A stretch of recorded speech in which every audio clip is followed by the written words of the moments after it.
While I see immense value in having a full educational psychologist report, I also see value in a quick online screen.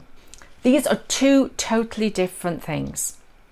The former is more reliable, more thorough, it comes at a cost, and sometimes you have to wait a while in order to get the report.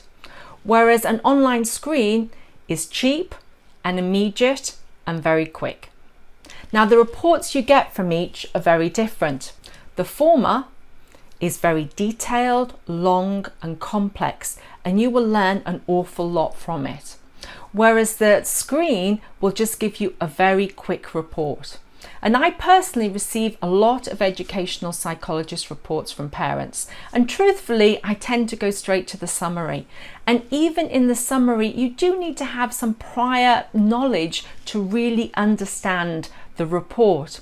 Whereas the online screen is a very succinct report that can even be understood by the child.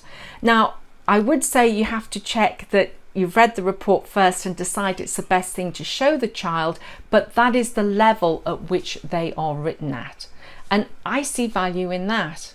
In the UK, schools and authorities normally refuse to fund full reports, even when families really cannot afford it. And in which case, I think a screen is a really good alternative. I've also come across lots of circumstances where schools have actively discouraged families from getting full reports. And at first I thought this was because they just didn't respect them or they didn't believe in dyslexia. And over time I've come to see that very often it's because the teachers know that no matter what that report reveals and no matter what it suggests by way of additional support, they know as a school they just cannot provide any additional support. And where this is the case, you're probably better off just using a screen because it identifies a child's weaknesses and strengths without going to lots of expense.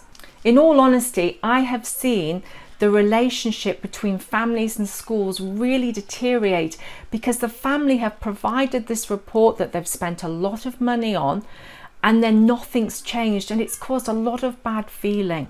So in that circumstance, you're probably better off just paying £15 for a screening report and providing that to the school, which explains what the child's strengths and weaknesses are.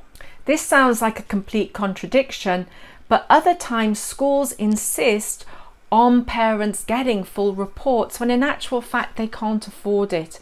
And if that's the case, I advise parents to ask the school, if I provide you with this report, what will change? What additional support can you provide my child?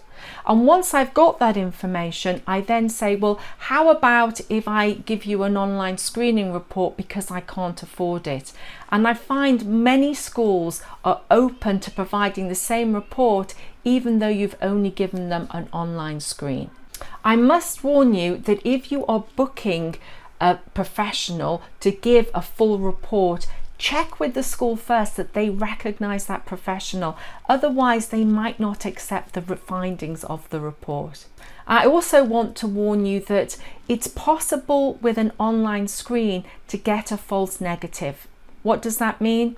Well, if you're a parent that thinks something is not right with my child and you do a screen and the screen reveals there's no problem, there's nothing the matter, I would trust your instinct as a parent rather than the online screen, because they are known for giving false negatives. They don't pick up subtleties that perhaps an educational psychologist would pick up. I've called this section Screening for Specific Learning Difficulties, when in actual fact all my experience is with screens for dyslexia. But I hope over time to explore lots of different screens, and I hope you find that useful. I do hope you found this video useful. Please share it with anyone you know who could benefit. I'd be very grateful if you could give it a thumbs up and subscribe to the channel, as doing so really helps others find this information. If you hit the bell button once you've subscribed, you'll be notified when I create new videos.